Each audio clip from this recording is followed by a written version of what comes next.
Several more hours to go and e-scooters return to the Rose City. Peabody is about to roll out a 12-month-long pilot program, and you might remember it did test out those scooters for about 4 months last year. But that news has some raising serious concerns about scooter safety, including one man that Fox 12's Sarah Hurwitz spoke with tonight. Sarah joins us live now, and Sarah, I understand this man says he was in a serious scooter crash. Yeah, good evening, Liz. That's right. Matt Arbo says that he was riding his e-scooter down this hill here off of Southeast 30th Avenue near Grant Street. He says that's when his e-scooter suddenly malfunctioned. He says what happened after that caused him serious injury and then rehab for months.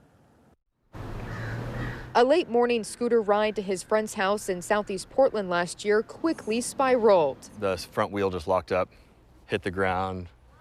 Kind of just hit right in here and fell, landed on my side, skidded probably 10 feet or so. Just came out of nowhere and I was not prepared for it. Matt Arbo says his Lime e-scooter malfunctioned and he has no idea why it stopped suddenly.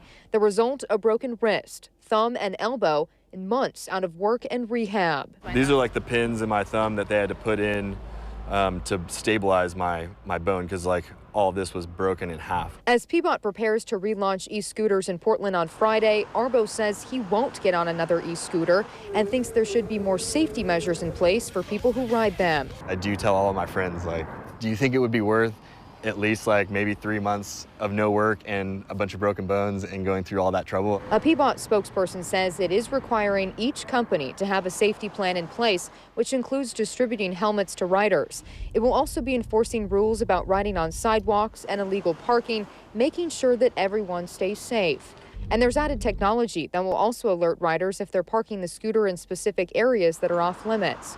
As for Arbo, he says he wants to see the companies take responsibility, and he's looking into possible litigation after the crash. I don't hate the scooters, or I don't wish that they weren't here. I think they can serve a good need and purpose if it's done right and if it's done well. There should be at least some more accountability there to make sure that they're working well and it's going to be something that people can use and use safely.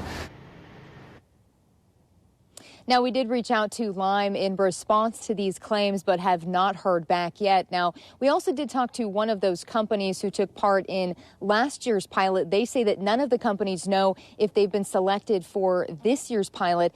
They will be finding that out tomorrow when the city makes an announcement.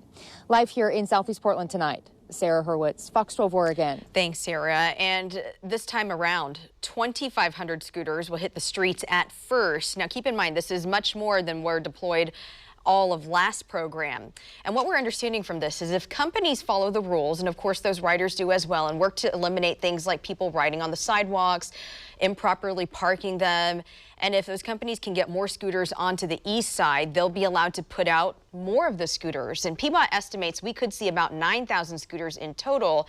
And then if all companies qualify for all incentives, something Peabody says is ambitious, 15,000 scooters could be on Portland streets.